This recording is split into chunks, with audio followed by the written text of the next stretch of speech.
بسم الله الرحمن الرحيم حميم تنزيل الكتاب من الله العزيز الحكيم السلام عليكم ورحمة الله وبركاته الحمد لله رب العالمين والصلاة والسلام على سيد المرسلين نبينا محمد وعلى آله وصحبه أجمعين ومن تبعهم بإحسان إلى يوم الدين أما بعد فأعوذ بالله من الشيطان الرجيم بسم الله الرحمن الرحيم حميم تنزيل الكتاب من الله العزيز الحكيم ما خلقنا السماوات والأرض وما بينهما إلا بالحق وأجل مسمى والذين كفروا عما أنذروا معرضون الله পাক রব্বুল আলামিনের সমস্ত প্রশংসা যে আল্লাহ পাক রব্বুল আলামিন কোরআন কারীম নাযিল করেছেন এবং আমাদেরকে তার মাধ্যমে হিদায়াত দান করেছেন। বলুন আলহামদুলিল্লাহ। সালাত এবং সালাম নাযিল হোক নবী সাল্লাল্লাহু আলাইহি ওয়াসাল্লামের উপর, যিনি আমাদেরকে কোরআন কারীম সুন্দরভাবে পৌঁছে দিয়েছেন। আজকে তাফসীর করব সূরাতুল আহকাফের। সূরাতুল আহকাফ 26তম পারার প্রথম সূরা। এই সূরার নাম হচ্ছে সূরাতুল আহকাফ। আহকাফ শব্দটি আদ সম্প্রদায়ের ঘটনা উল্লেখ করতে গিয়ে আল্লাহ পাক রব্বুল আলামিন এই সূরায় উল্লেখ করেছেন, সেই শব্দ দিয়ে এই সূরার নামকরণ হয়েছে। আহকাফ মানে হচ্ছে বালির স্তূপ। কোনো জায়গায় বালি যদি উঁচা হয়ে থাকে সেই জায়গাকে আহকাফ বলা হয়। হা কাফ ফা এর মাদ্দা, হাকাফ বা হেকফুনের জমা হচ্ছে আহকাফ। এই উঁচু বালির স্তূপ বা বালির পাহাড় এলাকায় এই আদ সম্প্রদায় হুদ আলাইহিস সালামের জাতি বসবাস করত, ইয়ামান এবং ওমান এসব এলাকার বর্ডারে। তো ওই এলাকার কথা আল্লাহ পাক রব্বুল আলামিন উল্লেখ করেছেন এবং আদ সম্প্রদায়কে যে ধ্বংস করেছেন সেখানে আহকাফ শব্দটি উল্লেখ হয়েছে। সেই শব্দ দিয়ে নামকরণ হয়েছে সূরাতুল আহকাফ। এই সূরা নবী করিম সাল্লাল্লাহু আলাইহি ওয়াসাল্লামের মক্কি জীবনে নাজিল হয়েছে। মক্কি সূরা। সূরা মক্কার জীবনে নাজিল হয়েছে না মদিনার জীবনে নাজিল হয়েছে এটা জানা থাকলে তাফসীর বুঝতে সুবিধা হয়।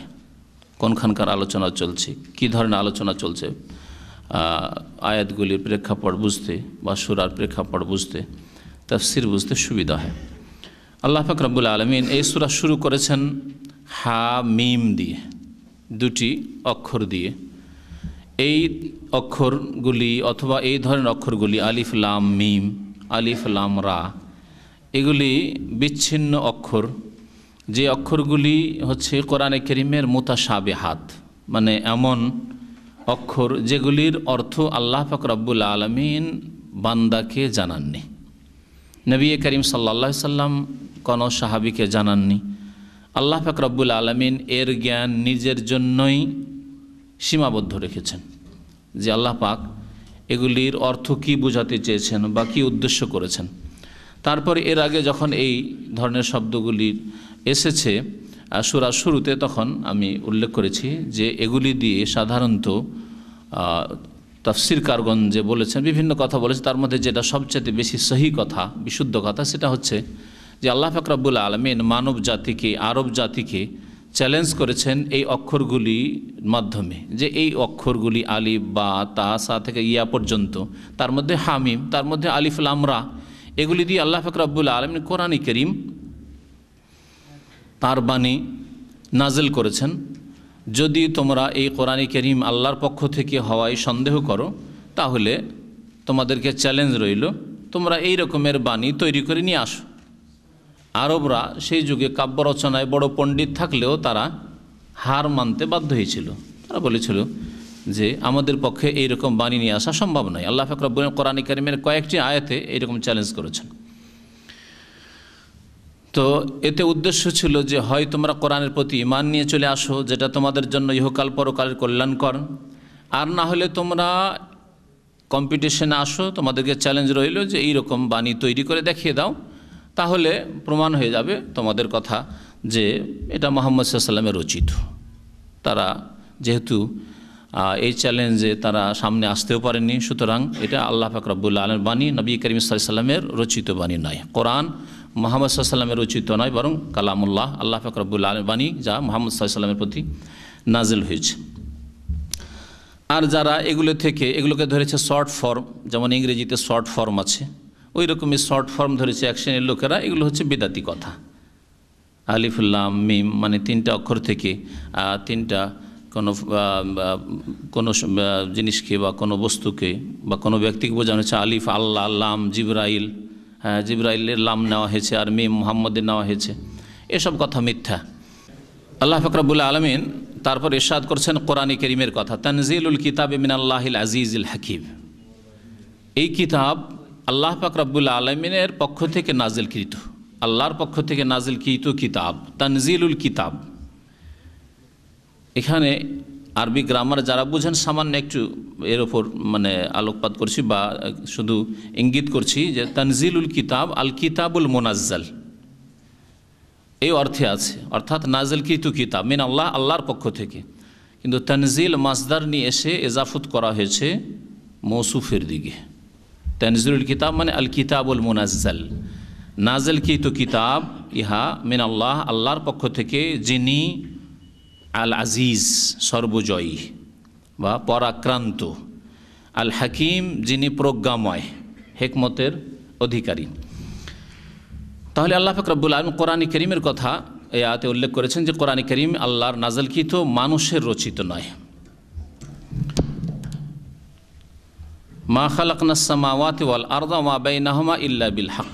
তারপর আল্লাহ পাক রব্বুল আলামিন বলছেন যে আমি আসমান সমূহকে এবং জমিনকে সৃষ্টি করিনি, ওমা বাইনাহুমা এবং যা তার মাঝে রয়েছে তাও সৃষ্টি করিনি, ইল্লা তবে সৃষ্টি করেছি কিসের জন্য? বিল হক। বিল হক, হক মানে ন্যায়সঙ্গত হয়।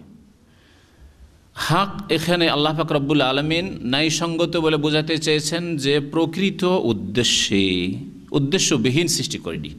হকের বিপরীত যেমন বাতিল হয়, হক মানে সত্য আর বাতিল মানে মিথ্যা, ঠিক তেমনি হক মানে প্রকৃত স্বার্থে বা প্রকৃত উদ্দেশ্যে, কোনো একটা বিশেষ উদ্দেশ্যে, এটা হচ্ছে হক। আর এর বিপরীত, হকের বিপরীত হচ্ছে আবাস। আরবিতে আবাস মানে উদ্দেশ্যবিহীন, উদ্দেশ্যবিহীন কোনো কাজ করা, খেলাধুলার মতো কাজ করা। যেমন একজন লোক ঘর তৈরি করছে, ইটের ওপর ইট সাজাচ্ছে, তাহলে উদ্দেশ্য নিয়ে একটা কাজ করছে, ইটের ওপর ইট দিয়ে ঘর তৈরি করছে, তাই না? কিন্তু আর একজন মানুষ বা আর একটা ছেলে এই ইটগুলি পড়ে আছে এদিক ওদিক এলোমেলো, ইটের ওপর ইট উঠাচ্ছে, লাইন করছে, হ্যাঁ এখানে করলো আবার ওখানে করলো, এটা ভাঙলো ওইটা ভাঙলো আবার ওইটা তৈরি করলো। সেও তো ইটের ওপর ইট সাজাচ্ছে, কিন্তু আবাস, উদ্দেশ্যবিহীন। খেলাধুলা করে না এরকম বাচ্চারা খেলাধুলা করে, এটা হচ্ছে আবাস। তো আল্লাহ পাক রব্বুল আলামিন আসমান সমূহ সৃষ্টি করেছেন, জমিন সমূহ সৃষ্টি করেছেন, এবং ওমা বাইনাহুমা তার মাঝে যা কিছু আছে আল্লাহ পাক সব কিছুই সৃষ্টি করেছেন, মানুষ জিন অন্য অন্য মখলুকাত, পশু পাখি যা কিছু হোক না কেন। আল্লাহ পাক এগুলিকে খেলাধুলার জন্য সৃষ্টি করেননি, উদ্দেশ্যবিহীন সৃষ্টি, কোনো উদ্দেশ্য নেই, এমনিতে সৃষ্টি করে দিয়েছেন। মানুষ ভোগ করুক, জিন ভোগ করুক, আর এমনিতে দুনিয়াতে পশু পাখি পয়দা হোক, সূর্য উঠুক আর ডুবুক, চাঁদ আসলো আর গেল, তারকা রাত্রে দেখা গেল দিনে দেখা যায় না, বাস আর কিছু না, এই জন্য আল্লাহ সৃষ্টি করেননি উদ্দেশ্যবিহীন। ইল্লা বিল হক, আল্লাহ পাক বিশেষ উদ্দেশ্য নিয়ে সৃষ্টি করেছেন। তো ইল্লা বিল হক প্রকৃত উদ্দেশ্যে, কেউ কেউ এর অনুবাদ করেছে যথাযথভাবে। অযথা আল্লাহ সৃষ্টি, যেমন আর অযথা কাজ, অযথা আল্লাহ সৃষ্টি করেননি, যথাযথভাবে আল্লাহ পাক রব্বুল আলামিন সৃষ্টি করেছেন। এবং আল্লাহ পাক চিরকালের জন্য সৃষ্টি করেননি, তাই বলছেন ও আজালি মুসাম্মা, আর নির্ধারিত সময়ের জন্য আমি সৃষ্টি করেছি। আসমান নির্ধারিত সময়ের জন্য সৃষ্টি, জমিন নির্ধারিত সময়ের জন্য সৃষ্টি, আপনি নির্ধারিত সময়ের জন্য ছিলেন না, এসেছেন, আবার থাকবেন না একদিন, দুনিয়ার সব কিছুই ও আজালি মুসাম্মা, নির্ধারিত সময়ের জন্য আল্লাহ সৃষ্টি করেছেন। আল্লাহ পাক এই দুনিয়াতে নির্ধারিত সময়ের জন্য সৃষ্টি করেছেন মানুষকে পরীক্ষা করার জন্য, লিয়াবুলুয়াকুম, আল্লাহ অন্য আয়াতে বলেছেন পরীক্ষা করার জন্য। তাহলে এই দুনিয়া হচ্ছে পরীক্ষার জগৎ, পরীক্ষার জন্য প্রস্তুতি নিতে হয়, মেহনত করতে হয় ভালো রেজাল্ট করার জন্য। পরীক্ষাতে যেই ছাত্র ভালো মেহনত করবে পরীক্ষার পূর্বে, সেই ব্যক্তি পরীক্ষার ফলাফল ভালো পাবে। ফলাফল পরীক্ষার পরে হয়, দুনিয়া পরীক্ষার জগৎ, আর এই ফলাফল রেজাল্ট আউট হবে ইয়াউমাল কিয়ামা, কিয়ামতের দিনে বিচার দিবসে। লিয়াবলুয়াকুম আইয়ুকুম আহসানু আমালা, তোমাদের মধ্যে কে ভালো কাজ করে এসেছে পৃথিবীতে, এর পরীক্ষার জন্য। আল্লাহ পাক রব্বুল আলামিন মানুষকে পরীক্ষা করার জন্য, জিনকে পরীক্ষা করার জন্য সৃষ্টি করেছেন। এবং দুনিয়াতে মানুষ জিন ছাড়া যা কিছু আল্লাহ সৃষ্টি করেছেন, খালাকালাকুম মা ফিল আরদে জামিয়া, এই মানব জাতির, জিন জাতির ভোগের জন্য, উপকারের জন্য, স্বার্থে সৃষ্টি করেছেন। মানুষ তাপ না পেলে বাঁচতে পারতো না, যদি তাপ যদি বেশি হয়ে যেত তবুও বাঁচতে পারতো না। দুনিয়াতে যদি মানুষের জন্য রিজিকের ব্যবস্থা না থাকতো তবু জীবনযাপন করতে পারতো না। জমিন যদি স্থির না হতো তাহলে বসবাস করতে পারতো না। যদি গাছপালা না জন্মাতো তাহলে তাদের জন্য খাদ্যের ব্যবস্থা হইতো না। খালাকালাকুম মা ফিল আরদি জামিয়ান, যা কিছু আল্লাহ সৃষ্টি করেছেন তা তোমাদের জন্য। ওয়াল্লাযীনা কাফারু, তবে যারা কাফির, আল্লাহকে অস্বীকার করেছে, আল্লাহ পাকের রব হওয়াকে, সৃষ্টিকর্তা হওয়াকে অস্বীকার করেছে। ওয়াল্লাযীনা কাফারু, আল্লাহ পাকের মাবুদ হওয়াকে অস্বীকার করেছে, যে তার ইবাদতবন্দি করতে হবে। ওয়াল্লাযীনা কাফারু, যারা কুফরি করেছে, আম্মা উনজিরু মুরিজুন, যা থেকে তাদেরকে সতর্ক সাবধান করা হয়েছে তা থেকে তারা বিমুখ। মুরিজুন, বিমুখ। কি থেকে সতর্ক করা হয়েছে? ভয়াবহ পরিণতি থেকে, তাদের খারাপ রেজাল্ট থেকে। তোমাদের রেজাল্ট, ফলাফল যেন খারাপ না হয়, কিয়ামতের দিনের অবস্থা থেকে সতর্ক করা হয়েছে, জাহান্নাম থেকে সতর্ক করা হয়েছে, আল্লাহ পাকের দুনিয়া এবং আখিরাতের আযাব থেকে সতর্ক করা হয়েছে। আম্মা উনজিরু, যা থেকে তাদেরকে সতর্ক সাবধান করা হয়েছে তা থেকে তারা মুখ ফিরিয়ে নিয়েছে। কিয়ামতের প্রতি বিশ্বাস থেকে মুখ ফিরিয়ে নিয়েছে, জান্নাত জাহান্নামের প্রতি বিশ্বাস থেকে মুখ ফিরিয়ে নিয়েছে। যদি জান্নাত জাহান্নামের প্রতি বিশ্বাস থাকতো, ভালো কাজ করে গেলে, ঈমান আমল ঠিক থাকলে জান্নাত পাবো, আর না হলে জাহান্নামে যেতে হবে, তাহলে কর্ম করতো না। বিশ্বাস করেছে না কর্ম করেছে, অথবা জন্মসূত্রে বিশ্বাসী কিন্তু জীবনে কোনো কর্ম করেন, ভালো কর্ম করেনি, তাহলে আম্মা উনজিরু মুরিজুন, পরকাল কিয়ামত সম্পর্কে যে তাদেরকে সতর্ক সাবধান করা হয়েছে তা থেকে তারা মুখ ফিরিয়ে নিয়েছে। মুসলিম সমাজের ওই সব লোকেরা যাদের 50-60 বছরে জীবন চলে গেল, কখনো এই খেয়াল হয়নি যে আল্লাহ আমাকে কেন সৃষ্টি করেছেন, আল্লাহ আমাদের কোনো আদেশ নিষেধ করেছেন কি না, সেগুলি পালন করতে হবে কি না, এইরকম কোনো খেয়াল হয়নি। আমার মওতের পরে কি হবে, আমি মওতের পরে কোথায় যাব, আমি কি জান্নাত পাবো না জাহান্নামের সম্মুখীন হইতে হবে, জাহান্নামী হব, এইসব কোনো চিন্তা হয়নি। শুধু পেট আর জনচাহিদার চিন্তা হয়েছে।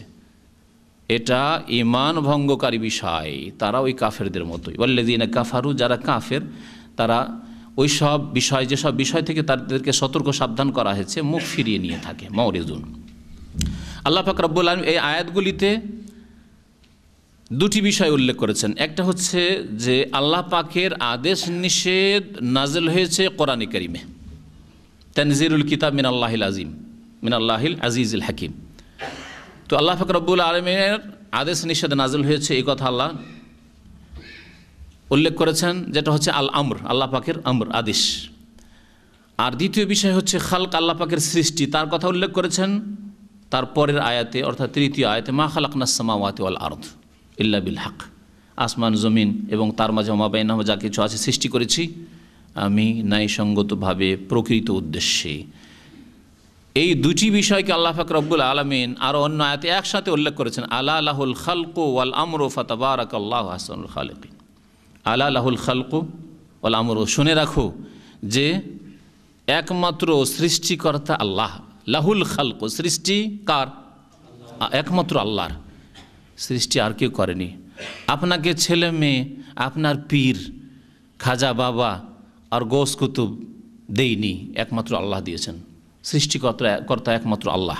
ওয়াল আমর, এবং আদেশ নিষেধের মালিক, ওয়াল আমর, একমাত্র আল্লাহ। যিনি সৃষ্টি করেছেন, আদেশ নিষেধ তারই চলবে, আর অন্য কারো চলবে না। সুতরাং মানবরচিত বিধান চলবে না। মানুষ তৈরি করে দেবে সংবিধান, আর সেটা পালন করবে, আর সেটা দিয়ে তোমরা শান্তি কামনা করবে, দেশে শান্তি প্রতিষ্ঠা হবে। কখনো পৃথিবীতে শান্তি আসবে না, কারণ যিনি সৃষ্টি করেছেন, আদেশ নিষেধের হক তার। আল্লাহ লাহুল খালকু আমরা, এই দুটি বিষয়কে আল্লাহ পাক এখানে উল্লেখ করেছেন। তারপর আল্লাহ পাক রব্বুল আলামিন মুশরিকদের কথা উল্লেখ করেছেন, যারা শিরিক করে থাকে। কুল, হে নবী তুমি বলে দাও, আরাআইতুম মা তাদউনা মিন দুনিল্লাহ, আচ্ছা তোমরা বলো তো। আরাআইতুম মানে তোমরা, আখবিরুনি, আচ্ছা তোমরা বলো তো, এটা হচ্ছে ভাব অর্থ। শাব্দিক অর্থ হচ্ছে আরায়তুম, তোমরা দেখেছো কি, মানে চিন্তা করে দেখেছো কি, যদি চিন্তা করে দেখেছো তাহলে বলো তো, এই হচ্ছে ভাব অর্থ। এই জন্য তাফসির কারগণ আরায়তুমের তাফসিরটা ভাব অর্থটা লিখেছেন শুধু আখবিরুনি, আমাকে আচ্ছা জানাও তো তোমরা। চিন্তা করে দেখো, দেখা চোখ দিয়ে দেখা হয় আর অন্তর্দৃষ্টি দিয়ে দেখা হয়, তাই না? আল্লাহ বলছেন আলাম তারা কাইফা ফাআলা রাব্বুকা বিআসহাবিল ফিল, হে নবী তুমি কি দেখেছো যে হস্তি বাহিনীর সাথে আল্লাহ কি করেছেন, তুমি কি দেখোনি? তো নবী সাল্লাল্লাহু দেখেছেন জন্মের বছর, নবী সাল্লাল্লাহু জন্মের বছর হস্তি বাহিনীর ঘটনা, যে আবরাহা আর হাতি আর সেনাবাহিনী সবকে আল্লাহ ধ্বংস করেছেন।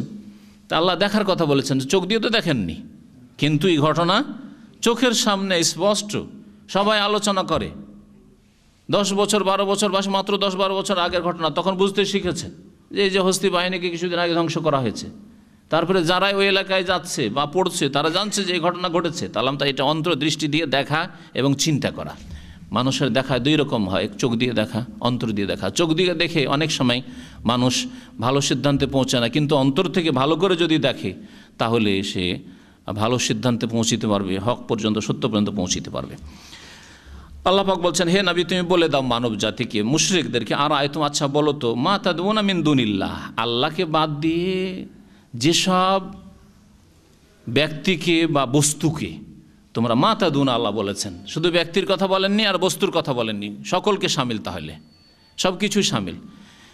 যেসব বস্তু যেসব ব্যক্তিকে তোমরা আহ্বান করে থাকো, ডেকে থাকো, যাদের কাছে ফরিয়াদ করে থাকো, মা তাদউনা মিন দুনিল, আল্লাহকে বাদ দিয়ে, সেগুলি দুই রকমের। এক হচ্ছে পাথর আর মাটি দিয়ে তৈরি করা মূর্তি, দেবদেবী, আর এক হচ্ছে মৃত ব্যক্তিরা কবর মাজারের আকারে যারা কবরে শুয়ে আছে আর না আছে তাদেরকে ডাকা। এই দুই শ্রেণীর লোক, দুই শ্রেণীর মুশরিককে আল্লাহ সম্বোধন করে বলছে যে নবী তাদেরকে তুমি বলে দাও মা তাদউনা মিন দুনিল্লাহ। কারণ দেবদেবীকে মূর্তি তৈরি করে পত্তলিকরা ডাকে, আর কবর মাজারগুলিকে, কবর মাজারে যারা শুয়ে আছে তাদেরকে কবর পূজারী, মাজার পূজারীরা ডাকে। ইয়া খাজা বাবা মাদাদ বলে না, ইয়া গাউসুল আজম মাদাদ, হে মহান উদ্ধারকারী, জেলানি মহান উদ্ধারকারী, খাজা বাবা গরিবের দাতা, গরিব নওয়াজ, হ্যাঁ বাবা শাহজালাল গো অমুক এইরকম কাজ করছে, বাবা গো তোমার দরবারে এসছি, এখান থেকে আমি আমার ইলেকশনের কাজকর্ম শুরু করলাম, বলছে না? দুই শ্রেণীর লোকে আল্লাহ পাক রব্বুল আলামিন বলেছেন। তাহলে মুশরিক হচ্ছে দুই রকমের। মুশরিক শুধু দেবদেবীর পূজা করলে মুশরিক হয় না, তারা মুশরিক। পুতুল প্রতিমার পূজা করে তারা মুশরিক, আর যারা পুতুল প্রতিমার সাথে সাথে গাছ গাছরা, সূর্য চন্দ্র এগুলি লাগিয়ে নেন, এরাও মুশরিক। আর যারা কোনো মৃত ব্যক্তিকে সামনে উপস্থিত নেই, জীবিত নয়, আর তার ক্ষমতাতে নেই, হয়তো জীবিত কিন্তু তার ক্ষমতাতে নেই, এমন কিছুর ক্ষেত্রে ডাকছে, অথবা মৃত মারা গেছে যার কোনো ক্ষমতা নেই, নিজেরই খবর নাই যে কি অবস্থায় আছে। কোনো মৃত ব্যক্তির শরীরে যদি একটি মাছি বসে, তাড়াতে পারবে? তাড়াতে? কখনো তাড়াতে পারবে না। আল্লাহ পাক রব্বুল আলামিন ওইরকম বলেছেন যে যদি দেবদেবীর গায়ে মাছি বসে তাড়াতে পারবে? একই অবস্থায় তো। ওয়াই ইয়াসলুবহুমু যুবাবু শাইআন, মাছি এসে যদি ওই দেবদেবীর সামনে থেকে বা মৃত ব্যক্তি যাকে ডাকছো তার সামনে থেকে কিছু ছিনিয়ে নিয়ে যায়, তার শরীর থেকে যদি কিছু উঠিয়ে নিয়ে যায়, লা ইয়াস্তানকিযুহু মিনহু, তা রক্ষা করতে পারবে, উদ্ধার করতে পারবে না। দাওফাত তালিব ওয়াল মাতলুব, যে ডাকে সে কত দুর্বল, যে দেবদেবীকে ডাকে, না হয় কবর মাজারকে ডাকে, মৃত ব্যক্তিকে ডাকে, আর মাতলুব আর যার কাছে ডাকা হয় সেই যে কত দুর্বল, সে মৃত, আর না হয় সে গাছগাছরা, সূর্য চন্দ্র কত না দুর্বল, কিছুই দিতে পারে না।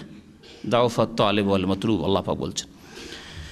তো আল্লাহ পাক ইরশাদ করছেন যে যাদেরকে আল্লাহকে বাদ দিয়ে বা যেসব বস্তুকে আল্লাহকে বাদ দিয়ে আহ্বান করে থাকে, ফরিয়াদ করে থাকে, আরুনি, আচ্ছা আমাকে দেখাও তো, ওদেরকে বলো আরুনি, আমাকে দেখাও তো তোমরা, মাযা খালাকু মিনাল আরদ, পৃথিবীতে তারা কি সৃষ্টি করেছে, মাযা খালাকু মিনাল আরদ, পৃথিবীতে কি সৃষ্টি করেছে, সূর্য কি সৃষ্টি করেছে, চন্দ্র কি সৃষ্টি করে, সূর্য পূজা করবে, চন্দ্র পূজা করবে, আগুন কি সৃষ্টি করেছে, আগুনের পূজা করবে, দেবদেবী কি সৃষ্টি করেছে, লাত উজ্জা মানাত আর সরস্বতী আর দুর্গা কি সৃষ্টি করেছে, তাদের পূজা করবে। ওই রকমই জিলানি কি সৃষ্টি করেছে যে তার পূজা করবে, তাকে সেজদা করবে, তার কবরে তোয়াফ করবে? খাজা বাবা কি সৃষ্টি করেছে খাজা মারুদি চিশতি যে তার পূজা করবে আর তার কবরের তোয়াফ করবে আর খাসি মরগু জবাই করবে আর মনে করবে এরা উদ্ধার করতে পারে? আর উনি মাজা খালাক মিনাল আরদ, কি সৃষ্টি করেছে? ইংরেজদের কাছ থেকে দেশকে রক্ষা করতে পারলো না? যদি এতই বড়, যদি তারা উপাস্য হয় যে তারা এতই বড় শক্তির মালিক, তাহলে ইংরেজরা এসে মোগলদের কাছে, মুসলিমদের কাছ থেকে শাসন ক্ষমতা কেড়ে নিল। অসহায় বাবা আপনার শুয়ে আছে, কিছুই করতে পারলো না আজমিরে। হ্যাঁ, ইংরেজ আগে আলো বিতাড়িত হইল 250 বছর পরে, তারপরে ভারত স্বাধীন হইল, তারপরে মুসলিমদেরকে উঠিয়ে দিতে পারলো না, যে ঠিক আছে উঠিয়ে তোমাদেরকে দিতে পারলো না, সেকুলার স্টেট হইল। আর উনি মাজা খালাক মিনাল আরদ, আল্লাহ বলছেন আচ্ছা দেখাও তো আমাকে মাজা খালাক মিনাল, পৃথিবীতে কি সৃষ্টি করেছে এরা যাদেরকে ডাকছো? আমলাহুম শিরকুন ফিস সামাওয়াত, না তাদের কোনো অংশীদারিত্ব আছে, ভাগ আছে, ফিস সামাওয়াত আসমানে, আকাশে তাদের কোনো ক্ষমতা চলছে, আকাশে তাদের কোনো অংশ আছে যে সূর্য তারকা কিছু উঠাচ্ছে তারা, হ্যাঁ এরকম কিছু আছে? আল্লাহ বলছে লাউ কানা ফিহিম আলিহাতুন ইল্লাল্লাহ লাফাসাদাতা, পৃথিবীতে যদি একাধিক মাবুদ হইতো, আলিহা হইতো, লাফাসাদাতা, বিপর্যয় সৃষ্টি হয়ে যেত। কোনো না কোনো দিন যুদ্ধ তো বাধ্য। আরে সমঝোতার মাধ্যমে আপোষে মিলে মিশে থাকবো, 10 বছর 20 বছর 50 বছর চলে, তারপরে প্রথম বিশ্বযুদ্ধ হইল, দ্বিতীয় বিশ্বযুদ্ধ হইল, হ্যাঁ তারপরে সাদ্দামের কুয়েত আক্রমণ হইল, আবার তাকে বিতাড়িত করা হইল, আবার ইরাকের ওপর আক্রমণ হইল, আবার আফগানিস্তানের উপর আক্রমণ হইল, হলো না? কারণ একাধিক যেহেতু শাসক আছে সেই জন্য। এই আসমান জমিন আল্লাহ বলছেন লাউ কানা ফিহিম আলিহা, যদি একাধিক মাবুদ এলাহ যদি পৃথিবীতে হইতো, ইল্লাল্লাহ আল্লাহকে বাদ দিয়ে, আল্লাহ ছাড়া, এক আল্লাহ ছাড়া যদি 2 আল্লাহ 3 আল্লাহ 3 মাবুদ এইরকম ক্ষমতার মালিক হতো, তাহলে লাফাসাদাতা, তাহলে অবশ্যই বিপর্যয় সৃষ্টি হতো। এদিকে খাজা মরুদি চিশতি কিছু করতে চাইতেন, আর ওইদিকে আব্দুল কাদের জিলানি কিছু করতে চাইতেন, ওইদিকে শাহজালাল আটরসি কিছু করতে চাইতেন, হ্যাঁ ওইদিকে দুর্গা সরস্বতী কিছু করতে চাইতো, লাফাসাদাতে বিপর্যয় সৃষ্টি হয়ে যেত। তাহলে এদের কোনো ক্ষমতা নেই, কোনো ক্ষমতা নেই।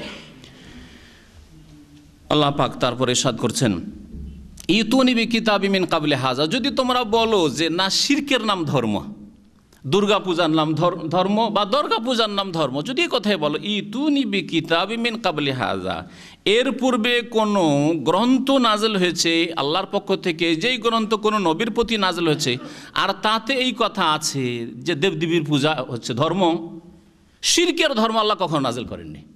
যখনই আল্লাহ কোনো নবীকে পাঠিয়েছেন তৌহিদ, আল্লাহর একত্বের দিন নিয়ে পাঠিয়েছেন, ধর্ম নিয়ে পাঠিয়েছিলেন। আল্লাহ পাক রব্বুল আলামিনের এমন কোনো কিতাব দেখাও যেই কিতাবে, তাওরাত হোক, ইনজিল হোক, যদি অবিকৃত আল্লাহ পাকের কিতাবে থাকে, জবুর হোক, যে কোনো কিতাবে দেখাও বিশুদ্ধ সূত্রে যে তাতে আল্লাহ ছাড়া অন্যের সেজদা আছে, কবর মাজারের সেজদা আছে, পীর ফকির দরবেশের পূজা আছে, এই পীরতন্ত্রের ধর্ম আছে। ইতুনি বিকিতাবি মিন কাবলি হাজা আও আসারাতিম মিন ইলমিন, অথবা যদি ধর্মীয় গ্রন্থে নিয়ে আসতে পারো না, আল্লাহ প্রদত্ত নাজিলকৃত গ্রন্থ, মনে রাখবেন মানুষের তৈরি করা ধর্মগ্রন্থ নয়, কারণ মানুষের তৈরি করা ধর্মগ্রন্থ, বৌদ্ধ ধর্মের ধর্মগ্রন্থ, বেদ পুরাণ আর রামায়ণ মহাভারত, সেগুলি মানুষের তৈরি করা, সুতরাং তাতে শিরক স্বাভাবিক কথা থাকা, মানুষের তৈরি যেহেতু। কিন্তু আল্লাহর পক্ষ থেকে নাজিল হয়েছে এমন কোনো বিশুদ্ধ কিতাবে এই শিরকের ধর্ম দেখাও, দেখি আল্লাহ বলছেন। আও আসারাতিম মিন ইলমিন, অথবা যদি কিতাবে না দেখাইতে পারো তাহলে এমন কোনো পরম্পরা জ্ঞান দেখাও।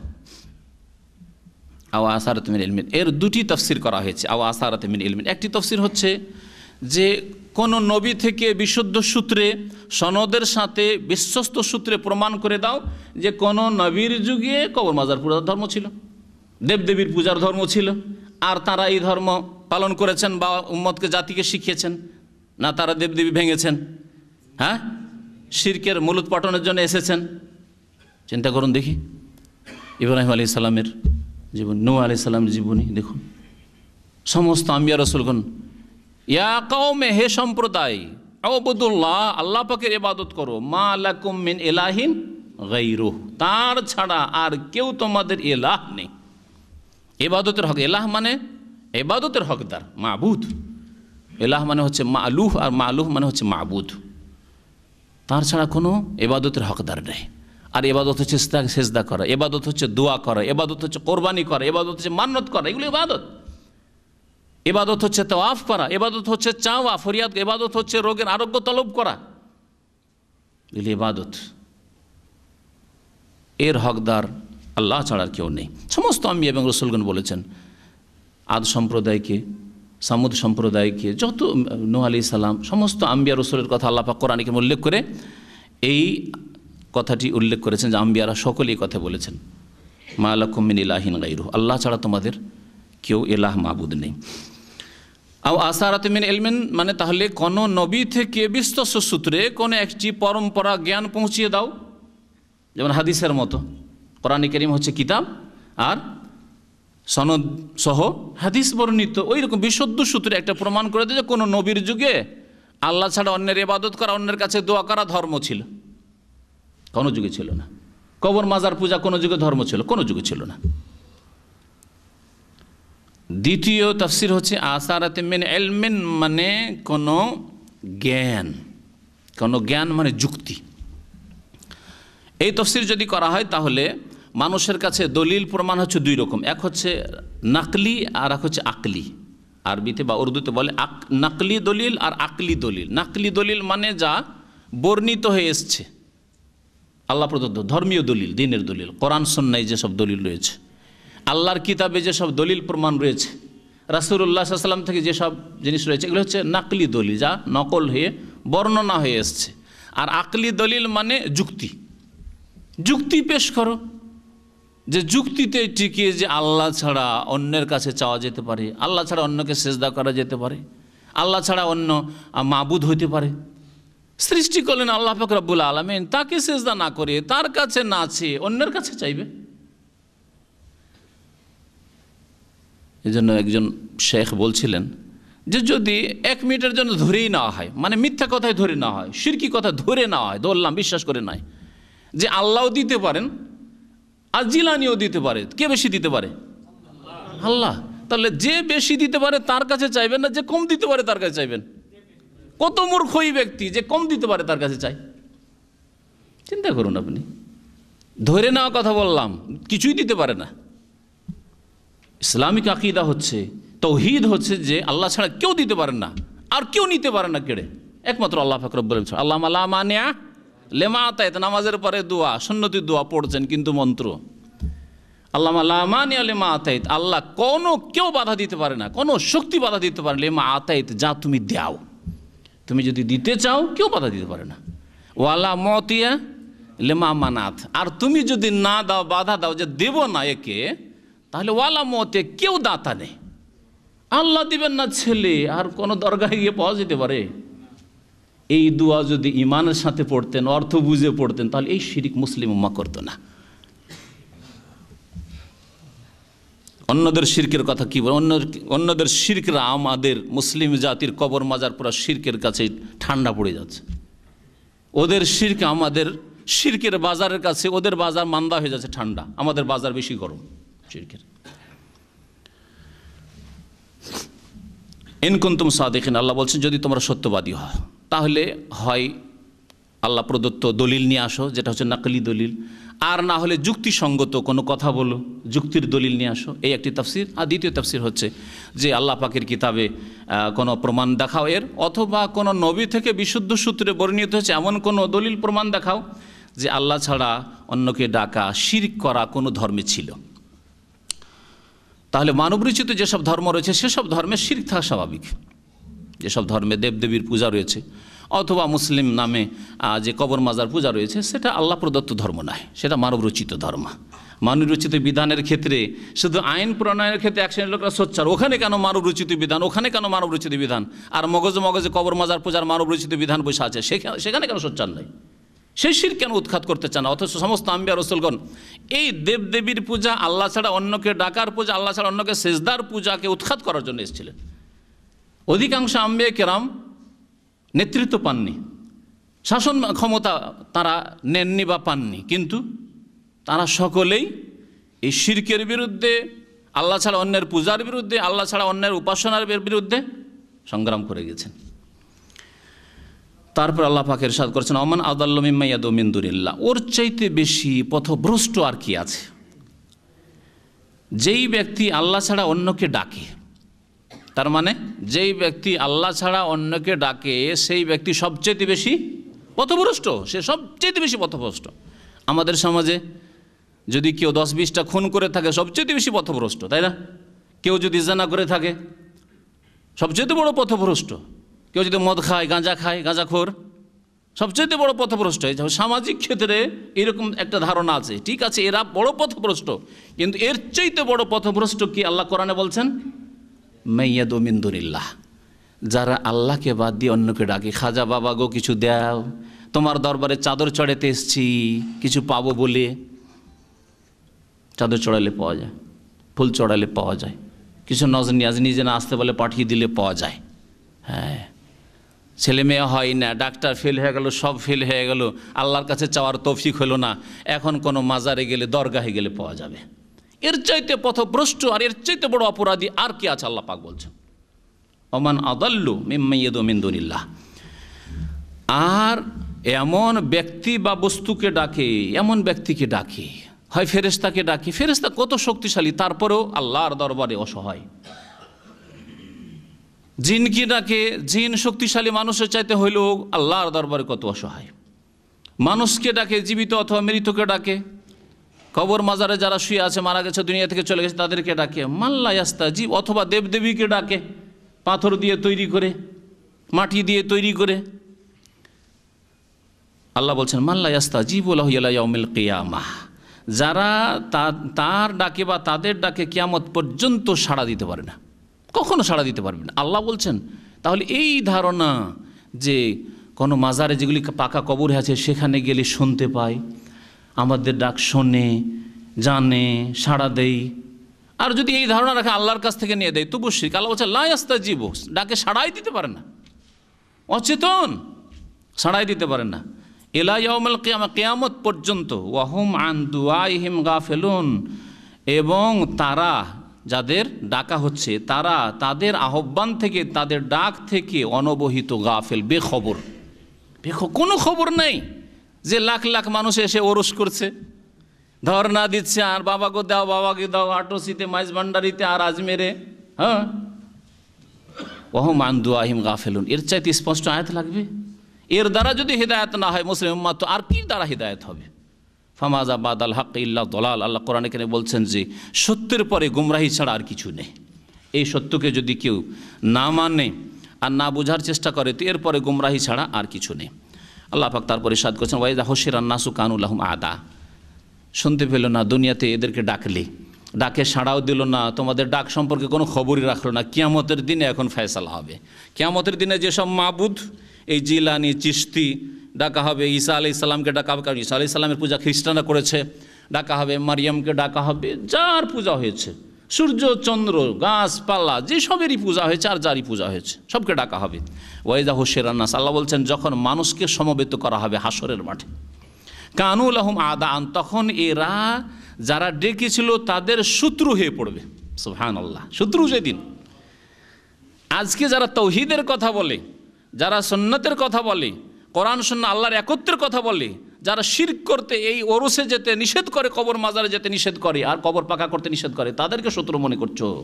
এরা তাদের বন্ধু হবে, জিলানি চিশতির বন্ধু হবে, আর যারা পূজা করেছে তারা শত্রু হবে। আল্লাহ কোরআনে কারীমে বলছেন ওয়াইদা হুশিরান নাস, যখন মানুষকে কিয়ামতে সমবেত করা হবে, কানু লাহুম আদান, তখন এরা তাদের শত্রু হয়ে পড়বে। ওয়া কানু বিইবাদাতিহিম কাফিরিন, আর এদের ইবাদত সম্পর্কে তারা অস্বীকার করবে। আল্লাহর দরবারে আল্লাহ বলবে যে আসামি বলো, তুমি জিলানি তুমি কি বলেছিলে সিজদা করতে, তোমার কবর পাকা করে তপ করতে বলেছিলে, তোমাকে বলতে বলেছিলে ইয়া গাউসুল আজম মাদাদ, মহান উদ্ধারকারী তুমি হয়েছিলে, আমাকে বাদ দিয়ে নাকি? আল্লাহ জিজ্ঞেস করবেন, চিশতিকে জিজ্ঞাসা করবেন, তুমি গরিবের দাতা, গরিব নামাজ তোমার উপাধি পেয়েছিলে, কোথা থেকে এটা? তুমি এ কথা শিখিয়েছিলে? ও কানু বিইবাদাতিহিম কাফির, তখন তারা কাফির মানে মুনকিরিন, অস্বীকার করবে তারা, আল্লাহ এটা করতে বলিনি।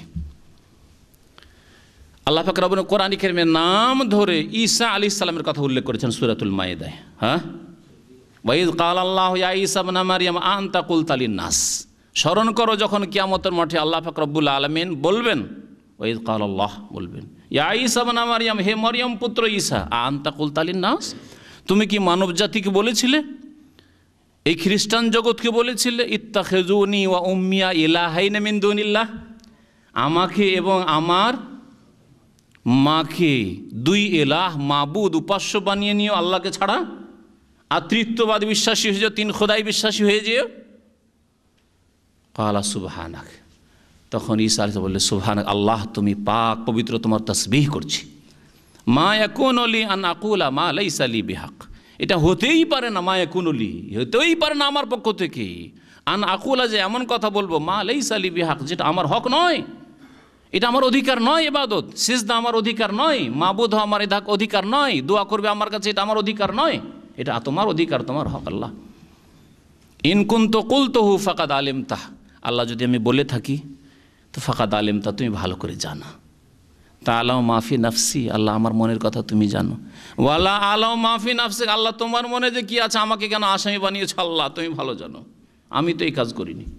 সুবহানাল্লাহ, কিভাবে অসহায় আল্লাহর দরবারে ফরিয়াদ করবে, আল্লাহ তুমি রক্ষা করো, আমাকে জিজ্ঞাসা করছো, আমি তো এই কাজ করিনি, আমি তো এই আদেশ করিনি যে আমাকে মাবুদ বানিয়ে নিও, আমাকে আল্লাহর পুত্র বানিয়ে নিও, এই কথা বলিনি। আমি তো বলেছি ইন্নী আব্দুল্লাহ, আমি আল্লাহর বান্দা, সূরা মারইয়াম আছে না, ইন্নী আব্দুল্লাহ, আমি আল্লাহর বান্দা, আতানিয়াল কিতাব, আল্লাহ পাক আমাকে কিতাব দিয়েছেন, ওয়া জাআলানি নবী, আমাকে নবী করেছেন, আমাকে আল্লাহর পুত্র করেননি। আরও আল্লাহর সামনে বড় ওজর পেশ করবেন, সেসব কথা রয়েছে, সময়ের স্বল্পতার জন্য এখানে সংক্ষিপ্ত করেছি। যত ব্যক্তি হোক আর বস্তু হোক, নবী রসুলকে উপাস্য বানিয়ে থাকুক অথবা অলির নামে উপাস্য বানিয়ে থাকুক, মুসলিমরা উপাস্য বানিয়ে থাকুক আর অমুসলিমরা উপাস্য বানিয়ে থাকুক আল্লাহ ছাড়া, সকলকে আল্লাহ পাক কিয়ামতের দরবারে হাজির করবেন আর জিজ্ঞাসা করবেন যে তোমরা মাবুদ হয়েছিলে, তোমাদের পূজা হয়েছিল, করতে বলেছিলে, তোমরা এতে এই পরামর্শ দিয়েছিলে, তোমরা এই আদেশ দিয়েছিলে, তোমরা এতে সন্তুষ্ট ছিলে। অনেকে হয়তো না, পরামর্শ দেয়নি, আদেশ করেনি, কিন্তু সন্তুষ্ট, খুশি। দেখা যায় আমাদের দেশের অনেক হুজুর কিবলাগুলিকে, যে হয়তো বলে না যে আমাদের সিজদা করো, পায়ে পায়ে সালাম করো, কিন্তু পা নিয়ে পড়ে যায়, খুশি, আমাকে কদম বুঝি করছে লোকে, খুব খুশি। আদেশ করেন না, এরা নিজেদেরকে হক্কানি বলে, সিজদা করতে আদেশ করেন না, কিন্তু পা নিয়ে যদি পড়ে যায় কেউ, নিষেধ করে না, নিষেধ করে না। এটা শিরক, এটা আল্লাহ ছাড়া কারো সামনে করা যায় না, ঝুঁকা যায় না। রুকু ঝুঁকে যাওয়া, সালাম করে ঝুঁকে, সালাম আলাইকুম হুজুর, কেমন আছেন, খুব খুশি। ও আমার মুরিদান একেবারে কত আদবের সাথে সালাম করে, খুশি। যদি আদেশ করে না যে ঝুঁকে, হয়তো মুখে বলে না, কিন্তু অন্তর চায় যে অসুবিধা নেই, করুক, কারণ এটা অতি ভক্তি, দেখতে পাচ্ছি আমাদেরকে লোকেরা ভালোবাসছে। হ্যাঁ, আল্লাহর ঘরে আসামি হবে সেই দিন কিয়ামতের মাঠে। আল্লাহ পাক রব্বুল আলামিন তারপর ইরশাদ করেছেন, ওয়াইযা তুতলা আলাইহিম আয়াতুনা বায়্যিনাত, যখন তাদের সামনে আমার সুস্পষ্ট আয়াতগুলি পাঠ করে শোনানো হয়, কালাল্লাযিনা কাফারু, তখন কাফেরা বলে লিল হক, এই হকের উদ্দেশ্যে, হক সম্পর্কে, লাম্মা জাআহুম, হক মানে এখানে কোরআনে কারীম, এখানে হক বলা হয়েছে কোরআনে কারীমকে, কোরআনে কারীম সম্পর্কে তারা বলে, লাম্মা জাআহুম, যখন তাদের কাছে এই কোরআনে কারীম এসে যায় বা এসে গিয়েছে, হাযা সিহরুম মুবিন, এটা হচ্ছে সুস্পষ্ট জাদু। আরব মুশরিকরা নবী করিম সাল্লাল্লাহু আলাইহি সাল্লাম যখন কোরআনে কারীম নিয়ে আসলেন, কোরআনে কারীমের আয়াত সূরা নাজিল হওয়া শুরু হইল, তখন কোরআনে কারীমের তাসির দেখে, প্রতিক্রিয়া দেখে, কোরআন বাচ্চারা শুনে মুসলমান হয়ে যায়, মহিলারা শুনলে মুসলিম হয়ে যায়। এই বাড়ির মালিক কট্টর মুশরিক, শক্ত হয়ে আছে, কিন্তু ওর ছেলে মুসলমান হয়ে গেছে, স্ত্রী মুসলমান হয়ে গেছে। এইরকম অনেক ঘরে ঘটেছে, যার কারণে এই তাসির বা এই প্রবল প্রতিক্রিয়া কোরআনে কারীমের দেখে শুনলেই মুসলিম, শুনলে অন্তর পরিবর্তন হয়ে যায়। ওমর রাদিয়াল্লাহু তাআলা নবী সাল্লাল্লাহু আলাইহি সাল্লামকে খুন করার জন্য আসছে, আর সূরা তাহার কয়েকটি আয়াত বোনের কাছ থেকে শুনে তারপরে মুসলমান হয়ে যাচ্ছে। এই রকমের প্রতিক্রিয়া দেখে তারা বলতো যে এগুলো তো জাদু, জাদুর কাজ, কারণ জাদু দ্রুত এরকম প্রতিক্রিয়া করে। একটা লোক সুস্থ আছে, হঠাৎ অসুস্থ। তো এইভাবে তারা, এই কারণেই তারা নবী করিম সাল্লাল্লাহু আলাইহি সাল্লামের উপর যা নাযিল হতো কোরআনে কারীম, এই হককে, এই সত্যকে তারা জাদু বলত। আম ইয়াকুলুনা ইফতারাহ, নাকি তারা বলে থাকে যে ইফতারাহু, মুহাম্মদ সাল্লাল্লাহু আলাইহি সাল্লাম এই কোরআনকে নিজে তৈরি করে নিয়েছে, গড়ে নিয়েছে। ইফতারাহু মানে নিজে রচনা করে নিয়েছে। কুল, হে নবী বলে দাও, ইন ইফতারাইতুহু, আমি যদি এই কোরআন নিজে রচনা করে থাকি, ইফতেরা মানে হচ্ছে মিথ্যা রচনা করা, ফালা তামলিকুন আলী মিন আল্লাহি শাইআ, তাহলে আল্লাহর কবল থেকে কোনো ক্ষেত্রে কোনো ক্রমে আমাকে রক্ষা করতে পারবে না, বাঁচাতে পারবে না। যদি আমি নিজের পক্ষ থেকে বানিয়ে এই কোরআনের আয়াত বলি, সূরা বলি যে এই নাজেল হয়েছে, ওই নাজেল হয়েছে, এটা আল্লাহর নাজেল করা না হয়, তাহলে আল্লাহ পাকের এমন আযাব আমার ওপর হবে যে তোমরা কেউ রক্ষা করতে পারবে না আমাকে। নবী করিম সাল্লাল্লাহু আলাইহি সাল্লাম স্পষ্ট বলছেন, অন্য আয়াতে রয়েছে, আল্লাহ পাক ওখানে ঘোষণা করেছে, এখানে তো নবী সাল্লাল্লাহু আলাইহি সাল্লামকে আল্লাহ বলছেন তুমি এভাবে জানিয়ে দাও, তাই না?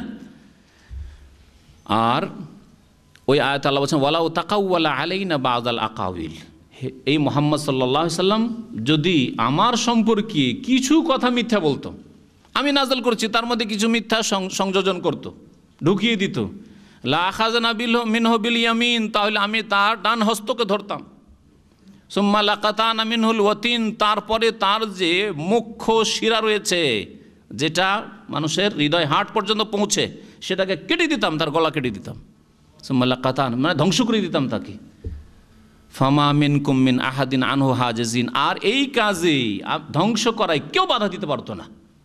আমি যদি মুহাম্মদ সাল্লাল্লাহু আলাইহি সাল্লামকে ধ্বংস করতাম তো কেউ আমাকে বাধা দিতে পারতো না। আল্লাহু আকবার। তাহলে মুহাম্মদ সাল্লাল্লাহু আলাইহি সাল্লাম আল্লাহর কবল থেকে নিজেকে রক্ষা করতে পারবেন না, যদি কোনো অপরাধ করেন, আল্লাহর নামে মিথ্যা কথা বলেন, তাহলে আমি আপনি কে? যারা বিদাত আর শিরকের প্রচার প্রসার করছে ধর্মের নামে, তাদের জন্য কত বড় শাস্তি রয়েছে, কে রক্ষা করবে আল্লাহর আযাব থেকে তাদেরকে?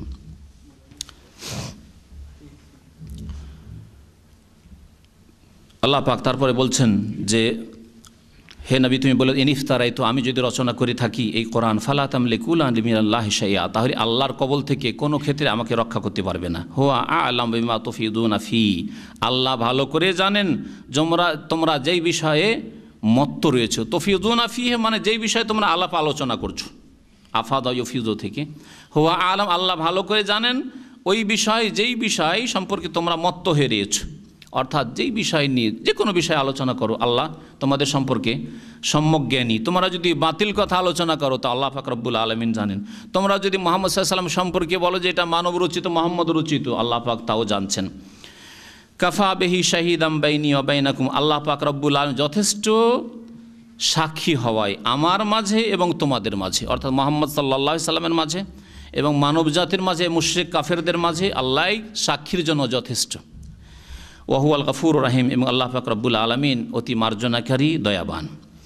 তারপরে আল্লাহ পাক ইরশাদ করেছেন, হে নবী তুমি বলে দাও, মা কুনতু বিদআম মিনার রাসূল, আমি কোনো নতুন রসুল নই। বিদআন মানে নতুন, এই বা দাল আইন, বিদআ মানে কি হয়? নতুন হয়। এই জন্য বিদাত কি বিদাত বলা হয়। বিদাত মানে ধর্মের নামে নতুন কাজ, ধর্মের নামে নতুন কাজ। শাব্দিক অর্থ যদি ধরেন যে কোনো নতুন কাজকে বিদা বলা হয়। নতুন নতুন যে আবিষ্কার হচ্ছে, এক যুগে মোবাইল ছিল না, মোবাইল এটা বিদা, কিন্তু এটা দুনিয়াবি বিদা, শাব্দিক বিদা। আর ধর্মীয় যেই বিদাত হারাম, যেই বিদাত করা গুমরাহি, কুল্লু বিদাতিন দলালা কুল্লু দলালাতিন ফিন্নার, প্রত্যেক বিদাত হচ্ছে গুমরাহি, আর প্রত্যেক গুমরাহির পরিণাম হচ্ছে জাহান্নাম। সেটা হচ্ছে ধর্মের নামে যে নতুন কাজ অথবা কথা আবিষ্কার করা হবে।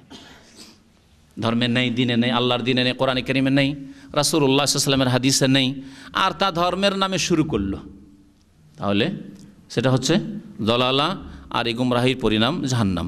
সেগুলি ছোট ধরনের বিদাত আছে আর বড় ধরনের বিদাত আছে। এমন পর্যায়ের বিদাত আছে যেগুলো শিরক, বড় শিরক, আর এমনও বিদাত আছে যে বিদাতগুলি সুন্নতি আমলের বিপরীত, কিন্তু সেগুলি শিরকের পর্যায়ে নয়, সেগুলিও কাবিরা গুনাহ। যেমন এমন বিদাত যা শিরকের শুধু সমতুল্য না, শিরক। যেমন কবর পাকা করে সিজদা করা, কবরের নাম মাজার দিয়ে, এই যে কথার শিরক, মাজার দিয়ে সেখানে মনে করা যে গেলে পাওয়া যায়, বিশ্বাস করা, অথবা যাওয়া, কেউ বিশ্বাস করলো আর কেউ গেল, শুধু বিশ্বাস করে থাকলো, সেটাও শিরকি আকীদা। আর কেউ বিশ্বাস করার সাথে সাথে গেল চাওয়ার জন্য যে ওখানে গেলে পাওয়া যায়। এগুলি এমন বিদাত, এমন ধর্মের নামে নতুন কাজ বা নতুন বিশ্বাস যেগুলি হচ্ছে শিরক। আর কিছু বিদাত আছে যেগুলি শিরক নয় কিন্তু বিদাত, যেমন নিয়ত পড়া, নামাইতো পড়া, যেমন সম্মিলিত মোনাজাত করা, যেমন মিলাদ করা, শবে বরাতে হালুয়া রুটি খাওয়া, শবে বরাতে আগরবাতি মোমবাতি জ্বালিয়ে আলোকিত করা কবরস্থানকে, এগুলি বিদাত। যদিও এগুলি শিরকের সমতুল্য নয়, কিন্তু সেগুলি হচ্ছে হারাম। কুল্লু বিদাতিন দলাল, যেহেতু প্রত্যেক বিদাত নতুন কাজ হচ্ছে গুমরাহি। এখানে বিদাত শব্দটি ব্যবহার করা হয়েছে নবী করিম সাল্লাল্লাহু আলাইহি সাল্লাম সম্পর্কে শাব্দিক অর্থে। কুল, হে নবী বলে দাও, মা কুনতু বিদআম মিনার রাসূল, আমি কোনো নতুন রসুল নই। যে তোমরা রসুল নামটি কোনো দিন শুনোনি, আর আমি প্রথমে এসেছি আর বলছি আমি নবী এসেছি, ইন্নী রাসূলুল্লাহ ইলাইকুম জামিআ, আমি রসুল এসেছি, সেজন্য তোমাদেরকে আজব লাগছে না। তোমাদের কাছে পূর্ব জ্ঞান আছে। ইব্রাহিম আলাইহিস সালাম রসুল নবী ছিলেন, ইসমাইল আলাইহিস সালাম নবী ছিলেন, তোমরা ইসমাইলের বংশধর কুরাইশরা। হ্যাঁ, যদি ইহুদিরা হতো তোমরা রসুলের নাম জানো, ইসাকের নাম জানো, ইয়াকুবের নাম জানো, ইউসুফের নাম জানো, তাই না? মুসা ঈসার নাম জানো, তারা নবী রসুল ছিলেন। কুল মা কুনতু বিদআম মিনার রসুল, আমি কোনো নতুন রসুল নই যে নতুন কিছু নিয়ে এসেছি একেবারে। ওমা আদরি মা ইউফআলু বিকুম বি ওয়ালা বিকুম, আর আমিও জানি না যে কি আমার সাথে করা হবে, ওয়ালা বিকুম, আর তোমাদের সাথেই বা কি করা হবে। আয়াত, কিন্তু এই আয়াত কি নবী সাল্লাল্লাহু আলাইহি সাল্লাম জানতেন না যে তার সাথে কি করা হবে আর কাফিরদের সাথে কি করা হবে? আয়াতের অর্থ বললাম, তারপরে জিজ্ঞাসা করছি, আল্লাহর নবী সাল্লাল্লাহু আলাইহি সাল্লাম কি জানতেন যে আমার সম্পর্কে কি হবে, আমার পরিণাম কি হবে? জানতেন না জানতেন না? হ্যাঁ হ্যাঁ জানতেন। আচ্ছা, হ্যাঁ জানতেন, দুনিয়া আখেরাত দুটোই জানতেন। এতক্ষণ আবার ক্লিয়ার হবে, এখন ক্লিয়ার হবে, তাই না? একটা হচ্ছে দুনিয়ার দিক ইহজগৎ, একটা পরজগৎ। নবী করিম সাল্লাল্লাহু আলাইহি সাল্লামের একটা প্রশ্ন, নবী সাল্লাল্লাহু আলাইহি সাল্লাম জানতেন কি না যে আমি জান্নাতি না জাহান্নামী? জানতেন, জানতেন এক বাক্যে, ঠিক আছে। আমি হক পথে আছি না ভুল পথে আছি, জানতেন না জানতেন না? জানতেন। আমি নবী, আমি রসুল, আমার কাছে ওই আসছে, হক পথে আছি, জানতেন, ঠিক আছে না? আচ্ছা, তাহলে আখিরাত সম্পর্কে নবী করিম সাল্লাল্লাহু আলাইহি সাল্লামকে জানিয়ে দেওয়া হয়েছিল যে তুমি সত্য পথে আছো, সুতরাং তোমার স্থান জান্নাতের সর্বোচ্চ স্তরে, ঠিক আছে। বরং শুধু তাকে, তার সম্পর্কে না, আশরা মুবাশশারা, বদরে যারা শরীক হয়েছেন, হুদাইবিয়ার সন্ধিতে এসেছেন, বহু সাহাবায়ে কেরাম সম্পর্কে জানিয়ে দেওয়া হয়েছে এটা জান্নাতি, তাই না? জানিয়ে দেওয়া হয়েছে। দুনিয়ার ক্ষেত্রে যদি বলি, নবী সাল্লাল্লাহু আলাইহি সাল্লামকে এখন প্রশ্ন জানানো হয়েছিল কি যে এই যে হক বাতিলের লড়াই চলছে মক্কার কুরাইশদের সাথে, এই যে তুমি ওহী নিয়ে এখন ইকরা বিসমে নাজিল হইল, মুজাম্মিল মুদ্দাসসির নাজিল হইল, এখন 2-4-10টা মুসলিম হয়েছে, তোমরা সফল হবে, বিজয়ী হবে না এই কাফেররা বিজয়ী হবে?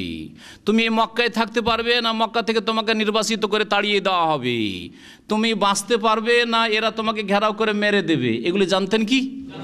জানতেন না, জানতেন না। এবার বোঝা গেছে? তাহলে এই আয়াতে যে বলা হয়েছে, তাফসীর কারগণ এই জন্য বলেছেন যে এই আয়াতে ওমা আদরি, আমি জানি না, মা ইউফআলু বি, আমার সাথে কি করা হবে, ওয়ালা বিকুম, আর তোমাদেরই বা কি করা হবে, এই ফিদ দুনিয়া, ইহজগৎ, দুনিয়াতে। দুনিয়াতে আমি জিতবো না তোমরা জিতবে হক বাতিলের লড়াই, মক্কায় তোমরা থাকবে না তোমরাই যাবে আর আমি থেকে যাব, আমাকে হিজরত করতে হবে না তোমাদেরকে হিজরত করতে হবে, আমি কিছু জানি না। আমি বাঁচবো না তোমাদের হাতে খুন হব, তাও আমি জানি না, কিন্তু আমি হকের মিশন নিয়ে এসেছি, এই পথে আমি চলতে থাকবো। বোঝা গেছে?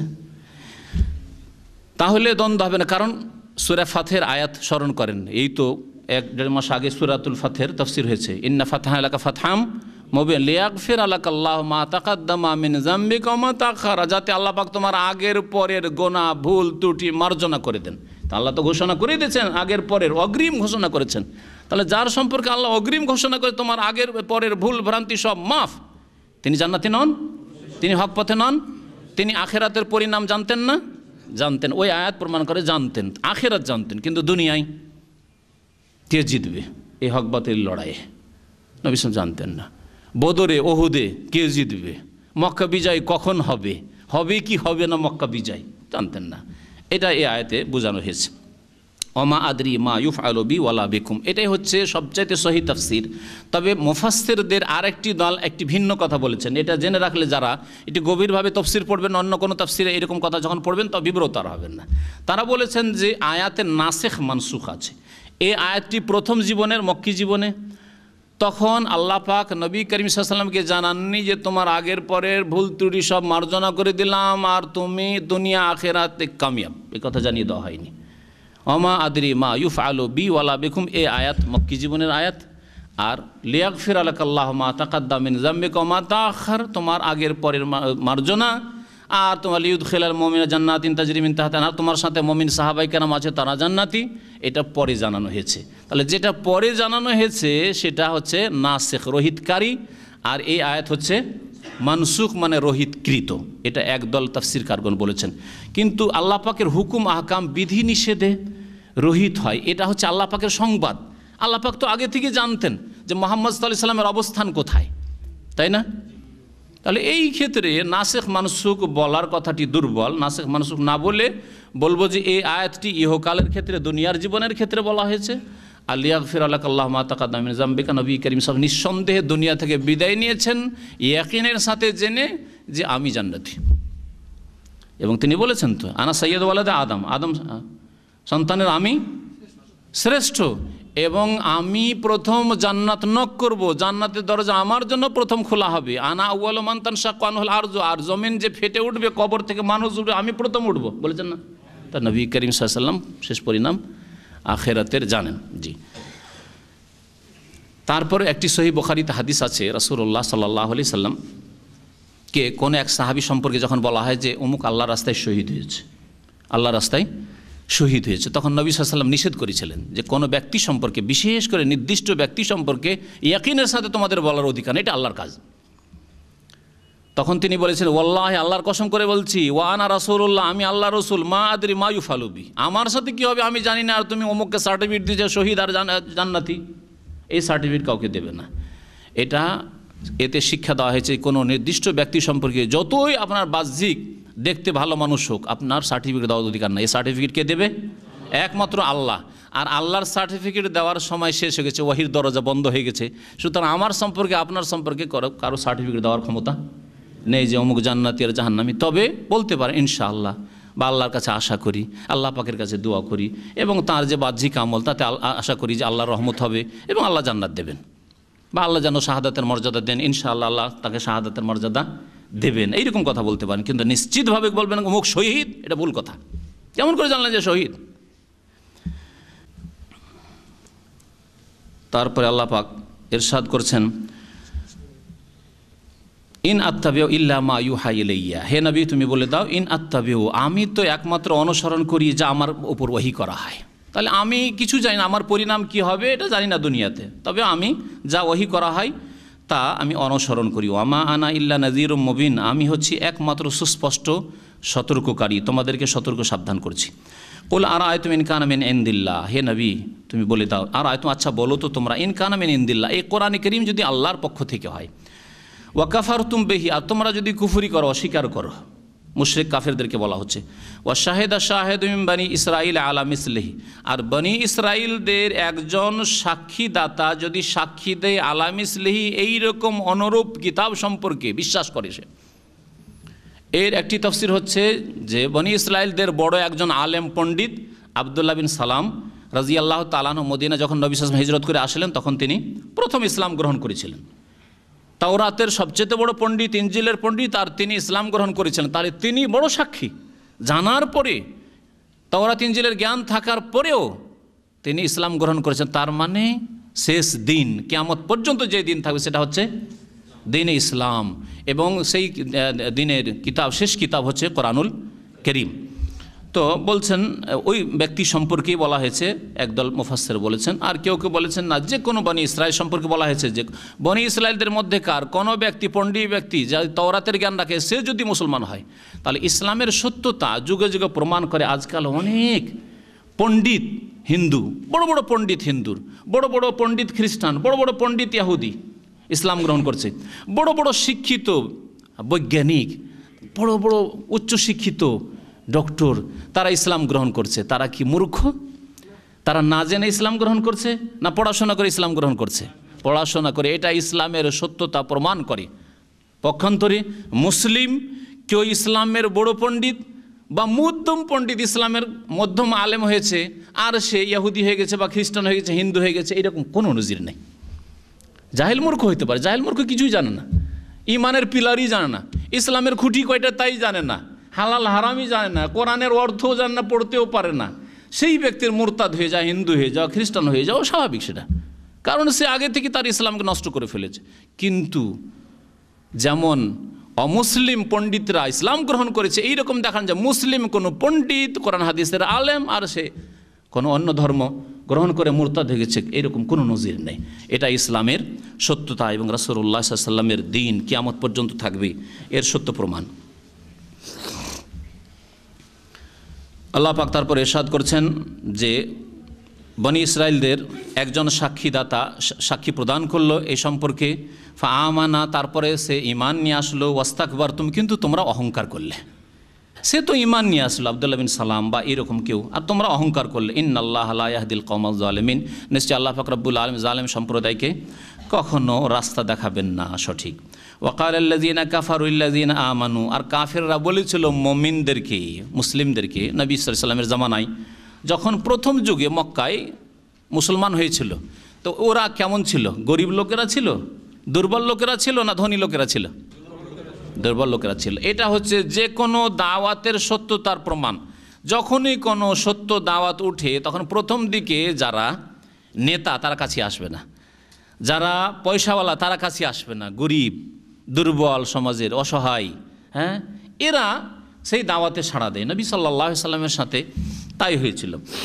তো তারা যখন ইসলাম গ্রহণ করলো, মক্কার আশেপাশের বড় বড় নেতারা, যারা জ্ঞানী বিচক্ষণ, যারা মাতবর, তারা বলেছিল, আরে ইসলাম যদি সত্যই হইতো তাহলে আল্লাহ কি আমাদেরকে বাদ দিয়ে এই জাহেল মূর্খগুলিকে, এই গরিবগুলিকে ইসলাম দিতেন? মানুষের একটা ধারণা দুনিয়া সম্পর্কে, অনেকের ধারণা মুসলিমদের মধ্যে আছে, যদি আপনি খুব সুখী থাকেন, মাশাআল্লাহ ভালো একটা বেতন পাচ্ছেন, আর ছেলে মেয়ে কখনো অসুস্থ হয় না, বালা মুসিবত নেই, বড় ধরনের রোগ নেই, তখন মানুষ খুব মনের দিক থেকে খুব আমোদে থাকে, মনে হয় আল্লাহ আমাকে খুব ভালোবাসছে, এরকম মনে হয় না? এটা একটা গুমরাহি। দুনিয়াতে আল্লাহ বদলা দিতে চান না, হইতে পারে আপনার পরীক্ষা, আপনি কখনো ভাববেন না যে আমি খুব ভালো মানুষের জন্য আমাকে আল্লাহ ভালো স্যালারি দিয়েছেন, আমি খুব ভালো মানুষের জন্য ভালো আল্লাহ একটা ব্যবসা দিয়েছেন, খুব ভালো মানুষের জন্য আমাকে খুব সুস্থতা দান করেছেন, আর খুব সুন্দর করেছেন দেখতে, আর ছেলে মেয়েও দিয়েছেন মাশাআল্লাহ, খুব বিচক্ষণ, আর ভালো ভালো রেজাল্ট করে MBBS আর ইত্যাদি, ডাক্তার হয়ে গেল, ইঞ্জিনিয়ার হয়ে গেল, ইউরোপ আমেরিকা চলে গেল, কত না ভালো মানুষ আমি। না, এটা আল্লাহর কাছে ভালো মানুষ হওয়ার প্রমাণ নাই। মক্কার কাফেররা, নেতারা এটাই মনে করতো যে আমরা যখন নেতা হয়েছি দুনিয়াতে, তার মানে আল্লাহ আমাদেরকে ভালোবাসে। আর আল্লাহ যখন দুনিয়াতে আমাদেরকে নেতা বানিয়েছে, তাহলে ইসলাম যদি সত্য হইতো, আর মুহাম্মদ সাল্লাল্লাহু আলাইহি সাল্লামের নিয়ে আসা দাওয়াত যদি ঠিক হইতো, তাহলে আল্লাহ আমাদেরকে যেখানে ভালোবাসেন, আমরা প্রিয় পাত্র আল্লাহ, আল্লাহ আমাদেরকে আগে হেদায়েত করতেন। এটা ভালো জিনিস হলে নিশ্চয়ই ভালো জিনিস নয়, জন্য গরিব দুঃখীকে দিয়েছেন, ভালো হইলে আমরা পেতাম। বুঝতে পেরেছেন? এবারে আল্লাহ ওর খণ্ডন করেছেন। এখানে আল্লাহ পাক বলছেন, ওয়াকালাল্লাযীনা কাফারু, কাফেররা বলেছিল, লিল্লাযীনা আমানু, মুমিনদের সম্পর্কে, লাউ কানা খায়রাম মা সাবাকুনা ইলাইহি, যদি ইসলাম কল্যাণ হইতো, আর কোরআনে কল্যাণ থাকতো, মুহাম্মাদের দাওয়াতে কল্যাণ থাকতো, মা সাবাকুনা ইলাইহি, তাহলে আমাদের চাইতে আগে বাড়তে পারতো না এরা। এই গরিবগুলো আগে বেড়ে মুসলিম হয়ে যাবে, আর আমরা মুসলিম হইতে পারলাম না, এটা কখনো হইতো না যদি এতে কল্যাণ থাকতো। আসলে কল্যাণ নেই, আর আল্লাহ আমাদেরকে কল্যাণ দিতে চেয়েছেন, ওই জন্য আমাদেরকে নেতৃত্ব দিয়েছেন, আর এই বোকা জাহিলগুলো মুসলমান হয়েছে। এটা হলো তাদের ধারণা। ওয়াইজলাম ইয়াহতাদু বিহি, আল্লাহ বলছেন যেহেতু তারা হেদায়েত হইল না, ফাসায়াকুলুনা, সেই জন্য তারা বলবে, হাযা ইফকুন কাদীম, এই কোরআন হচ্ছে পুরাতন মিথ্যা। ইফকুন মানে মিথ্যা, আর কাদিম মানে পুরাতন, পুরাতন যুগের মিথ্যা কিচ্ছা কাহিনী। যেহেতু হেদায়েত হয়নি, সেই জন্য সেটা হচ্ছে টক, সেটা হচ্ছে পুরাতন মিথ্যা। আল্লাহ বলছেন, অমিন কাবলিহি কিতাব মুসা, কোরআন প্রথম কিতাব নয়, এর পূর্বে মুসা আলাইহিস সালামের কিতাব তাওরাত নাযিল হয়েছে, ইমামান, যা ছিল পথপ্রদর্শক বা দিক নির্দেশনাকারী, ইমামান, ইমাম যেমন আগে আগে চলে, তেমনি এই তাওরাতকে, মুসা আলাইহিস সালামের উপর নাযিলকৃত কিতাবকে ইমাম বলা হয়েছে, মানে পথপ্রদর্শক। ওয়া রাহমাতান, এবং তাতে রয়েছে রহমত, কিন্তু সেই রহমতকে তারা বিকৃত করে দিয়েছে। আল্লাহ পাক এক সীমিত পিরিয়ড পর্যন্ত রেখেছেন, তারপরে কোরআনে কারীম নাজিল হওয়ার সাথে এবং মুহাম্মদ সাল্লাল্লাহু আলাইহি সাল্লামের আগমনের সাথে সারা বিশ্বের সমস্ত মানুষের জন্য আল্লাহ পাক কোরআনের বিধান মানা ফরজ করেছেন, আর আগের বিধানকে রহিত করে দিয়েছেন। ওয়াহাযা কিতাবুন, তবে তাওরাতের মধ্যে যদি এমন কিছু থাকে যে যার সমর্থন কোরআনে কারীম আছে, সেটা এখনও রহমত। তাওরাত ইনজিলে যদি এমন কথা থাকে যার সমর্থন কোরআনে কারীমে রয়েছে, তাহলে সেটা এখন পর্যন্ত রহমত। ওয়াহাজা কিতাবুন মুসাদ্দিকুন, আর এই কিতাব কোরআনে কারীম মুসাদ্দিকুন সত্যায়নকারী, তাওরাতের সত্যায়ন করে, ইনজিলের সত্যায়ন করে, আগের নবীরা যে তৌহিদ আল্লাহর একত্রে দাওয়াত নিয়ে এসেছেন তার সত্যায়ন করে, পরকালের কথা সেই কিতাবগুলিতে ছিল এই কিতাবেও রয়েছে, সত্যায়নকারী। লিসানান আরাবিয়ান, আরবি ভাষাতে রয়েছে যাতে তোমরা সহজে বুঝতে পারো। পক্ষান্তরে তাওরাত ইনজিল আরবদের জন্য বোঝা অত সহজ ছিল না। যদি ভারতীয় ভাষায় কোরআন নাজেল হতো তাহলে আরবদের জন্য আরও মহা মুশকিল হয়ে যেত, একটু ইমান আনতো না। আল্লাহ কত সহজ করে দিয়েছেন আরবদের জন্য কোরআন কারীম আরবি ভাষায় নাজেল করে। আল্লাহ পাক এই ইহসানের কথা এখানে উল্লেখ করেছেন, লিউনজিরাল্লাযিনা যালামু, যাতে আল্লাহ সতর্ক করেন ওই সব লোকদেরকে যারা জুলুম করেছে, ওয়া বুশরা লিল মুহসিনিন, এবং যারা সৎকর্মশীল তাদের জন্য এতে রয়েছে সুসংবাদ। ইন্নাল্লাযিনা ক্বালু রাব্বুনা আল্লাহ, নিশ্চয়ই যারা বলবে যে আমাদের প্রতিপালক আল্লাহ, সুম্মাস্তাকামু, তারপর তাতে অটল থাকবে। দুটি কথা, তাহলে শুধু মুসলিম হওয়া যথেষ্ট না। রব্বুন আল্লাহ, আমরা সবাই বলছি আমাদের রব আল্লাহ, কিন্তু তারপরে ইস্তিকামাত হইতে হবে, সোজা দিন ইসলামের ওপর চলবে। আমাদের জীবন হচ্ছে বাঁকা, অধিকাংশ মানুষের জীবন হচ্ছে বাঁকা। জন্মসূত্রে মুসলিম, নামাজ নেই, পুরোপুরি বাঁকা। জন্মসূত্রে মুসলিম কিন্তু শিরকি আকীদা, কবর মাজার পূজার আকীদা, পীরতন্ত্রের আকীদা, সুফিবাদের আকীদা, বাঁকা পুরো। তৌহিদের জায়গায় শিরক আর বিদাত, সুন্নতের জায়গায় বিদাত। এইরকমই হয়তো তৌহিদ ঠিক আছে, নামাজ ঠিক আছে, কিন্তু হারাম খাওয়া, হারাম কাজ করা, তাহলে আমাদের জীবনে রয়েছে বক্রতা। আল্লাহ পাক সোজা হইতে বলেছেন, সুম্মাস্তাকামু। তাহলে মুমিন মুসলিম হওয়ার পরে যদি সোজা জীবনযাপন করেন, ফালা খাউফুন আলাইহিম ওয়ালা হুম ইয়াহজানুন, তাহলে ওই সব লোকদের জন্য কোনো ভয়ও নেই, ওয়ালা হুম ইয়াহজানুন, আর তারা দুঃখিত হবে না, তাদের কোনো চিন্তাও থাকবে না কিয়ামতের দিনে। আল্লাহ পাক এই দুটো বকশিস, দুটো পুরস্কার আল্লাহর ওলিদের ক্ষেত্রেও বলেছেন, তাই না? সূরা ইউনূসে, আলা ইন্না আউলিয়া আল্লাহ লা খাউফুন আলাইহিম ওয়ালা হুম ইয়াহজানুন, আল্লাহর যারা ওলি বন্ধু, লা খাউফুন আলাইহিম, আল্লাহর যদি বন্ধু হইতে পারো, লা খাউফুন, কোনো ভয়ও নেই, ওয়ালা হুম ইয়াহজানুন, আর কোনো দুশ্চিন্তাও নেই, কোনো দুঃখও নেই, কষ্টও নেই, কোনো চিন্তা নেই। তাহলে আল্লাহর ওলি হওয়ার দরজা প্রশস্ত, খোলা আছে না সীমিত? কেরামতি হইতে হবে, আর সুফিবাদে বিশ্বাসী হইতে হবে, ভ্রান্ত মতবাদে বিশ্বাসী হইতে হবে, পীরতন্ত্রে মারেফতে তরিকতে বিশ্বাসী হইতে হবে, এরকম ব্যাপার আছে? এক আয়াত আর এক আয়াতের তফসির করে। এই আয়াত আল্লাহ বলছেন যারা রব্বুনা আল্লাহ বললো আর সোজা চললো, তাদের কোনো ভয় নেই, তাদের কোনো চিন্তা নেই, তারাই আল্লাহর ওলি। বুঝতে পেরেছেন না? লা খাউফুন আলাইহিম ওয়ালা হুম ইয়াহজানুন আল্লাহর ওলিদের ক্ষেত্রে বলা হয়েছে, আর তারাই হচ্ছে যারা রব্বুনা আল্লাহ বলার পরে সোজা জীবনযাপন করলো। আল্লাহ আমাদেরকে সোজা জীবনযাপনের তৌফিক দান করেন, আল্লাহর হকের ক্ষেত্রে, মানুষের হকের ক্ষেত্রে সোজা মুসলিম হওয়ার তৌফিক দান করেন। উলাইকা আসহাবুল জান্নাহ, এরাই হচ্ছে জান্নাতি, খালিদিনা ফিহা, সেখানে চিরকাল তারা থাকবে। জাযাআ বিমা কানু ইয়ামালুন, তাদের আমলের প্রতিদান হিসাবে। আমলের প্রতিদান হিসাবে, আমল দিয়ে জান্নাত কেনা যায় না, তবে আমল দিয়ে আল্লাহ পাকের রহমতের মাধ্যমে জান্নাত পাওয়া যাবে।